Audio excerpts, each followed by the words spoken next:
আর Jayashree madam, হ্যাঁ sir বলুন। মানুষের টানা লাঙল, মানুষের টানা লাঙল, ক্লাস ঠিক আছে স্যার 5 দেখছি। চ্যাপ্টার 3, ক্লাস 5 পরিবেশ বিদ্যা চ্যাপ্টার 3। হুম। চলেন শুরু করেন, যে করবেন শুরু করেন।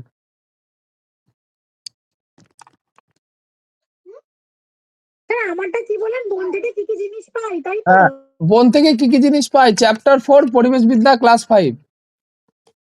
আচ্ছা ঠিক আছে যে শুরু করবেন শুরু করেন। স্যার, আমি শুরু করছি। হ্যাঁ করেন। আচ্ছা, সুপ্রভাত বন্ধুরা, তোমরা সকলে কেমন আছো? ও সকলে খুব ভালো আছো? আচ্ছা বেশ বেশ।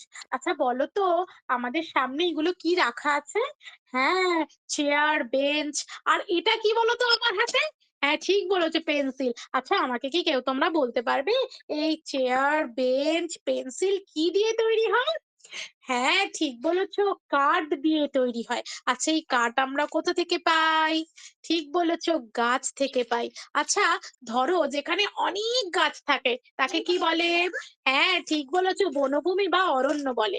জানো তো, আমাদের এই অরণ্য বা মানে আস্তে কথা বলো, আমাদের এই অরণ্য বা বনভূমি কিন্তু আমাদের অনেক কাজে লাগে। আজকে আমরা জানবো আমরা এই অরণ্য বা বনভূমি থেকে কি কি জিনিস পাই। কি তোমরা জানবে তো? আচ্ছা বেশ, চলো আমরা দেখে নিই কি কি জিনিস পাই। এই যে তোমরা বললে এগুলো কাঠ দিয়ে তৈরি হয়, এই কাঠও তো আমরা এই অরণ্য থেকেই পাই।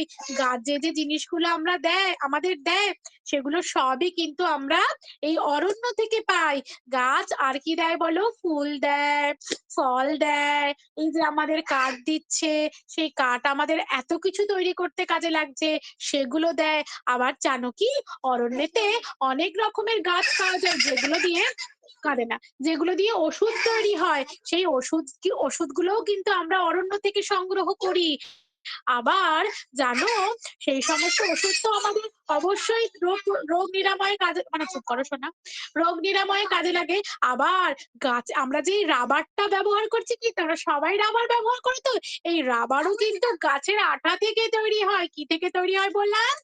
গাছের আঠা থেকে রাবার তৈরি হয়। তাহলে দেখতে পাচ্ছ এই অরণ্য আমাদের কত কিছুতে সাহায্য করছে। তাহলে আমরা কটা নাম বললাম যে যেগুলো আমরা অরণ্য থেকে পাচ্ছি। পরবর্তী ক্লাসে কিন্তু আমরা এই অরণ্য আরো বিশদে জানবো কি কি আরো আরো জিনিস পাই। স্যার ধন্যবাদ, এইটুকুনি বললাম, মেয়েগুলো প্রচন্ড বিরক্ত করছে। হ্যাঁ ঠিক আছে, কিন্তু কন্টেন্টটা আরো চুস্ট হবে, মানে বুঝতে পারছেন যাকে মানে স্যার? বন থেকে কাঠ হয়েছে শুধু বললেন, কাঠ, মধু, একটু। হ্যালো। হ্যাঁ বলছি, বন থেকে যেটা পাই না সব জিনিস ম্যাক্সিমাম তো মানুষের যা খায় বন থেকে পাই, শুধু কাঠের হ্যাঁ উপর হ্যাঁ দিয়ে বললেন।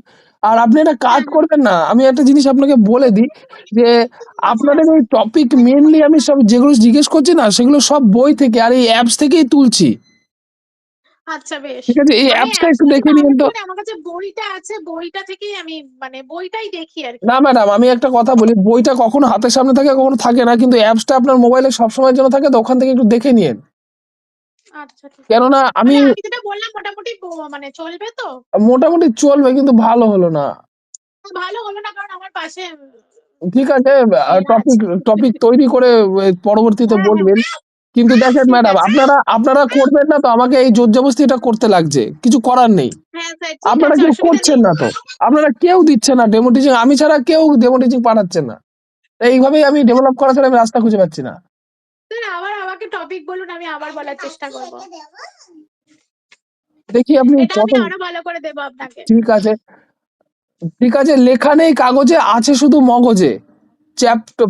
লেখা নেই কাগজে, আছে শুধু মগজে। আচ্ছা হ্যাঁ, ঠিক আছে, এবার কোনটা হচ্ছে পার্ট কোনটা 4, লিখেছেন? পার্ট 4 ক্লাস 5 পরিবেশ বিদ্যা, আচ্ছা বেশ, ঠিক আছে চ্যাপ্টার 3।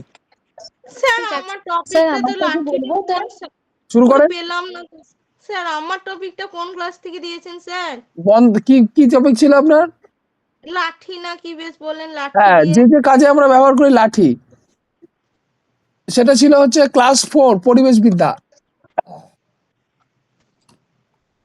চেঞ্জ করে নেন, চেঞ্জ করব। দেখি দিয়ে দেওয়ার চেষ্টা করব, চেঞ্জ করব না। আচ্ছা ঠিক আছে ম্যাডাম, হচ্ছে জয়শ্রী, জয়শ্রী শুরু করেন। মানুষের টানা লাঙল, মানুষের টানা লাঙল। স্যার আমার টপিকটা বলুন স্যার। আপনার টপিক হচ্ছে স্মরণীয় যারা, স্মরণীয় যারা যে কোনো একজন বললেই হবে, একজনকে কেন্দ্র করে বললেই হবে। এটা কোন ক্লাস স্যার? ক্লাস 5 পরিবেশ বিদ্যা চ্যাপ্টার 3। ঠিক আছে। স্মরণীয় যারার মধ্যে কারা কারা পড়ে? রবীন্দ্রনাথ, বিদ্যাসাগর, ঈশ্বরচন্দ্র, বঙ্কিমচন্দ্র, জগদীশচন্দ্র বসু এরা পড়ে। হ্যাঁ, হুম, এই আমি বইয়ের টপিক থেকে দিচ্ছি, যদি একটু বইটা আপনারা দেখে নেন তাহলে বুঝতে পারবেন। ঠিক আছে। স্যার আমি শুরু করবো। শুরু করেন। জয়শ্রী। সুপ্রভাত আমার ছোট্ট বন্ধুরা, তোমরা